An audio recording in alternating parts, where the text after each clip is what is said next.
ये कहानी एक ऐसे जंगल की है जिसके बारे में मैंने खुद उन लोगों से सुना है जिनके साथ यह भयावह घटना वास्तव में घटी थी।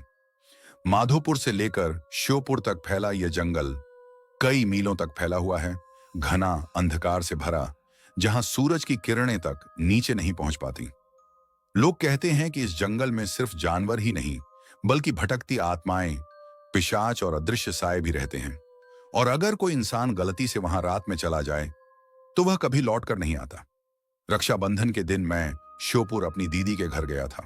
वहां के लोग बार बार इस जंगल का जिक्र करते, इस जंगल में मत जाना, वहां अजीब चीजें होती हैं।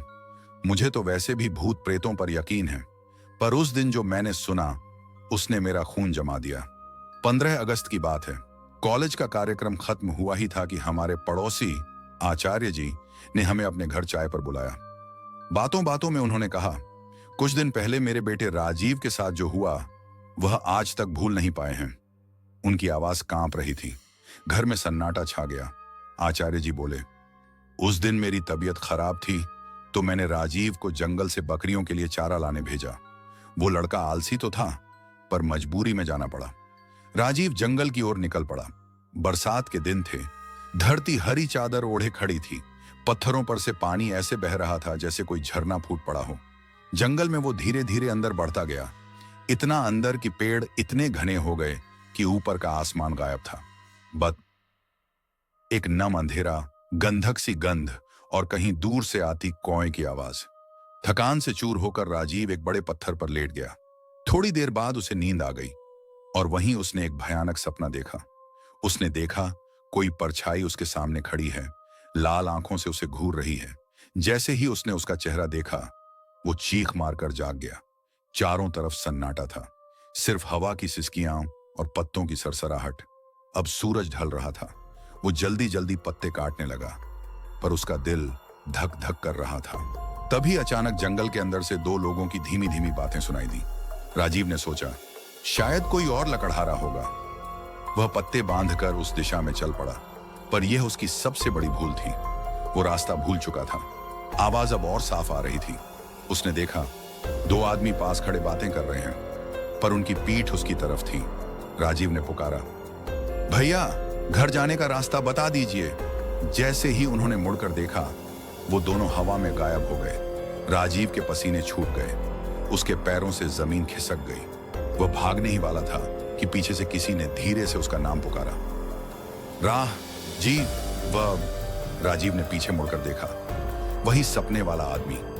लाल लाल आंखें, सड़े दांत, हाथ टेढ़े, पैर उलटे, चेहरे पर ऐसी नफरत जैसे नरक से निकला राक्षस। राजीव भागा, दौड़ा, पर उसके सामने से एक भालू आ गया।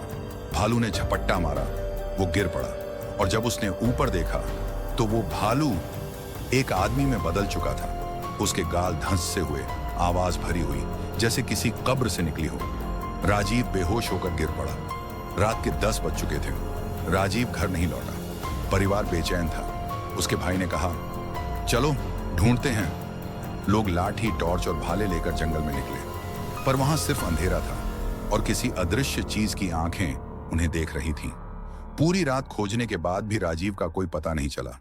उधर राजीव उस जंगल के अंदर पड़ा हुआ था, भूखा, प्यासा और डर से पागल। उसने बताया, वहां मेरे चारों ओर भूत थे। किसी की गर्दन नहीं थी, किसी के कान नहीं, किसी के आधे पैर।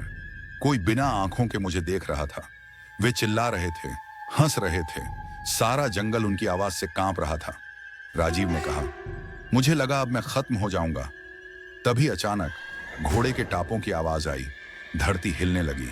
सारे भूत डरकर पीछे हट गए। राजीव ने देखा, एक घोड़े पर बैठा देवता, हाथ में चमकती तलवार, चेहरे पर तेज, आंखों में आग। वे उस पर झपटे भूतों को काटते जा रहे थे, एक के बाद एक। जिसकी गर्दन पर तलवार पड़ी वो मिट्टी में बदल गया। देवता ने राजीव से कहा, डरो मत, अब तुम सुरक्षित हो। सुबह तक कोई तुम्हें लेने आएगा। राजीव वहीं बेहोश हो गया। इधर गांव में भगत बुलाया गया। उसने आंखें बंद की और कहा, राजीव जिंदा है, वह जंगल में है, पर अब वह सुरक्षित है। देवता उसके पास पहुंच चुके हैं। सुबह होते ही एक आदमी साइकिल पर जंगल से गुजरा। उसे झाड़ियों के पास एक लड़का पड़ा मिला। वो राजीव था। उसे घर पहुंचाया गया। घर वालों को देखकर वह फूट फूट कर रोने लगा। 3 दिन का भूखा प्यासा टूटा हुआ पर जिंदा। आज भी श्योपुर के उस जंगल से कोई रात में नहीं गुजरता। लोग कहते हैं कभी कभी वहां से घोड़े के टापों की आवाज आती है और हवा में किसी के कहने की धीमी आवाज सुनाई देती है, डरो मत, मैं आ गया हूं।